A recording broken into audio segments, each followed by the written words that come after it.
It was a chilly autumn morning when I first noticed the subtle cracks in my marriage. Rachel and I had been married for 12 years, and while we'd had our ups and downs, I had always thought we were solid. That belief was shaken one day when she came home from work visibly upset, slamming the door behind her. "Everything okay?" I asked, looking up from the book I was reading. She hesitated, then shook her head. "Just a rough day at the office. Nothing to worry about." But I could tell it wasn't just work. Rachel had been distant for weeks, her phone always glued to her hand, her laughter reserved for messages she wouldn't share. I dismissed it as work stress or the ebb and flow of a long marriage, but something felt off. The days turned into weeks, and her behavior grew more erratic. She'd leave for girls' nights that seemed to happen more frequently and return home hours later than expected. When I asked her about it, she'd wave me off with a dismissive comment about losing track of time. One night, curiosity got the better of me.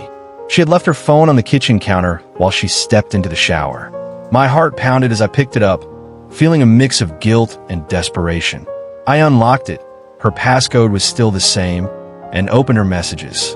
There it was, a thread with someone named Jason. The messages were filled with flirtation, compliments, and plans to meet. My hands trembled as I scrolled through the conversation, each word a dagger to my chest. Rachel wasn't just distant, she was having an affair.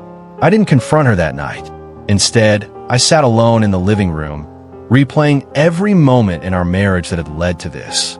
The betrayal cut deep, but I needed to know more before I decided what to do next. The following week, I began to piece together the puzzle. Rachel's work dinners and girls' nights coincided with her meetings with Jason. She had lied to my face, and I had believed her because I trusted her. But now that trust was gone. Then, one evening, Rachel came home in tears.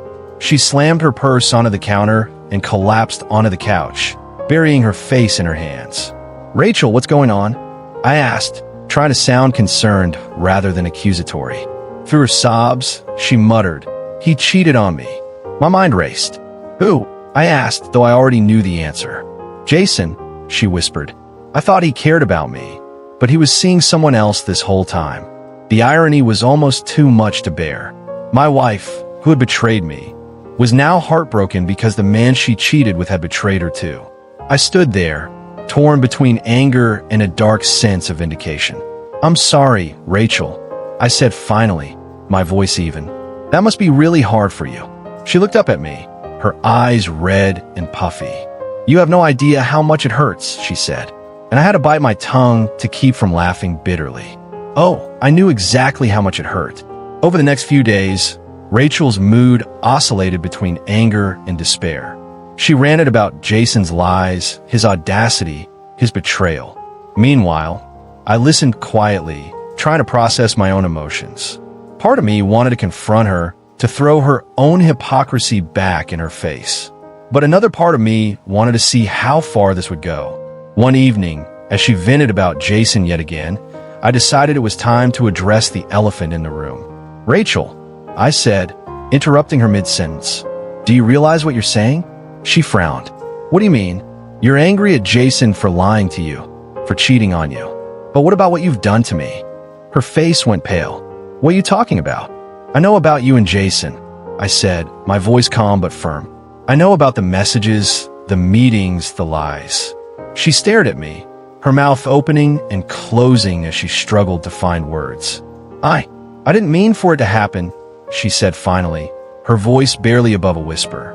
"But it did," I replied. "And now you're sitting here, heartbroken, because the man you cheated with cheated on you. Do you see the irony in that?" Tears welled up at her eyes. I'm sorry," she said. "I never meant to hurt you."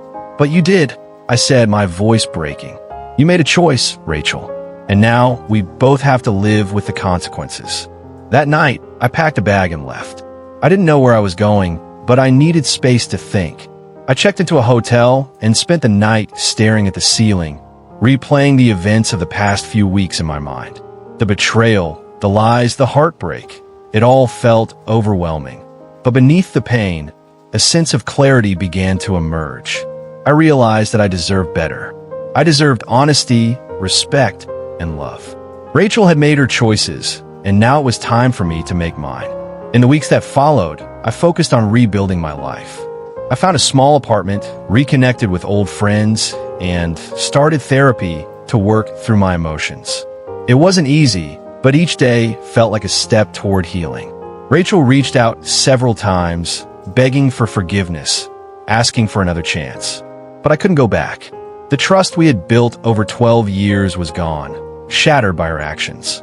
Forgiveness was one thing, but rebuilding what we had lost was another.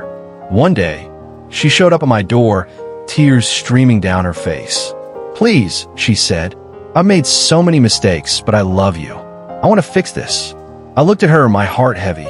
"Rachel, I forgive you," I said, "but I can't come back. We've both been hurt, and I think it's time we let each other go." She sobbed, but she didn't argue. Maybe she knew I was right. Maybe she had finally realized the depth of the damage she had done. Looking back, I realized that Rachel's affair and its fallout had taught me an important lesson. Betrayal can break you, but it can also set you free. It's a chance to reevaluate your life, to let go of what no longer serves you, and to build something better. I didn't know what the future held, but for the first time in years, I felt hopeful. And that was enough.